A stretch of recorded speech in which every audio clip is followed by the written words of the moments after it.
ইণ্ডো-ভূটান আন্তঃৰাষ্ট্ৰীয় ঘাইপথত চলিছে বিপদসংকুলভাৱে অভাৰলোডিং বাঁহ কঢ়িওৱা ট্ৰাকৰ দৌৰাত্ম্য।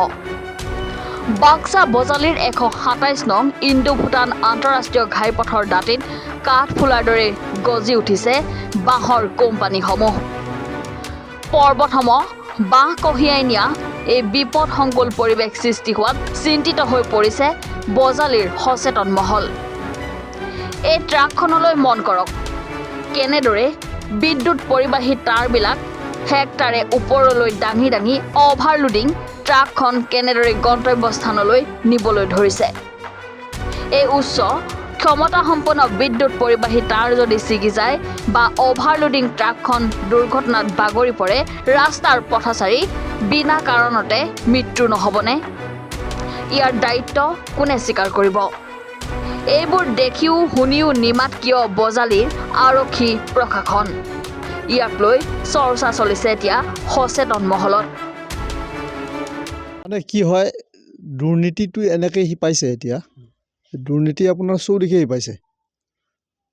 আমাৰ এইটো ইণ্ডো-ভূটান যিটো আন্তঃৰাষ্ট্ৰীয় ঘাইপথ, 127 নম্বৰ ঘাইপথ, ইয়াত ট্ৰাকবিলাক কিছুমান ট্ৰাক দেখা গৈছে যে ওপৰৰ লাইটৰ তাঁৰ দাঙি দাঙি পাৰ কৰাই।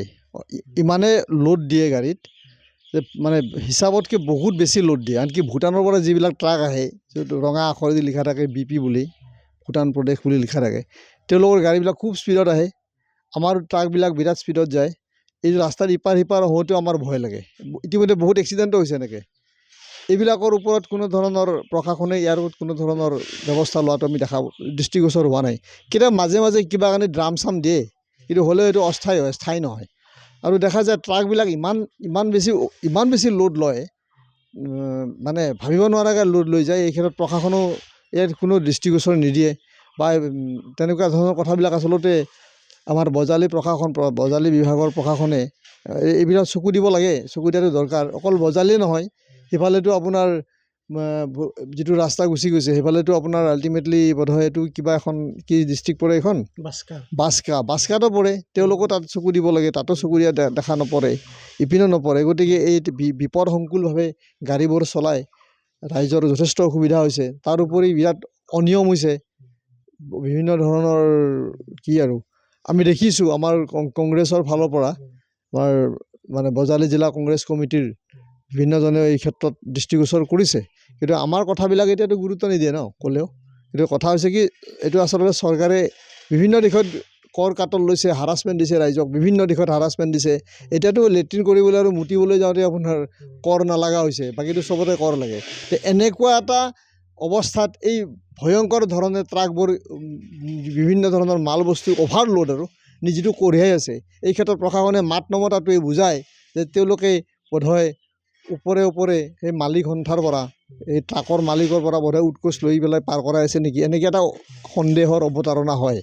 এই ক্ষেত্ৰত প্ৰশাসনে কিন্তু দৃষ্টিগোচৰ দিবলগীয়া হৈছে, কিন্তু দিব লাগে। ইয়াত বজালি আৰক্ষীয়েও কোনো গুৰুত্ব নিদিয়ে।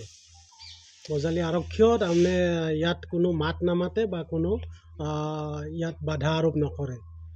তেখেতসকলক বজালি আৰক্ষী বিভাগটো আমাৰ ইমান বেছি ঢিলা বুলি মই নকওঁ। তেওঁলোকে অলপ কষ্ট কৰে, কিন্তু মানে অপ্ৰিয় সত্য কথা, তেওঁলোকে কৰে। কিন্তু তেওঁলোকৰ দৃষ্টিগোচৰত বস্তু আমি পাব্লিকো আনিব লাগিব। গতিকে মই আমাৰ বজালি জিলা প্ৰশাসনৰ, আমাৰ আৰক্ষী বিভাগক, আমাৰ আৰক্ষী অধ্যক্ষ মহোদয়, বজালি জিলা আৰক্ষী অধ্যক্ষ মহোদয়ক এই বিষয়ে মই নিজেও ব্যক্তিগতভাৱে অৱগত কৰাম, নিজে জনাম।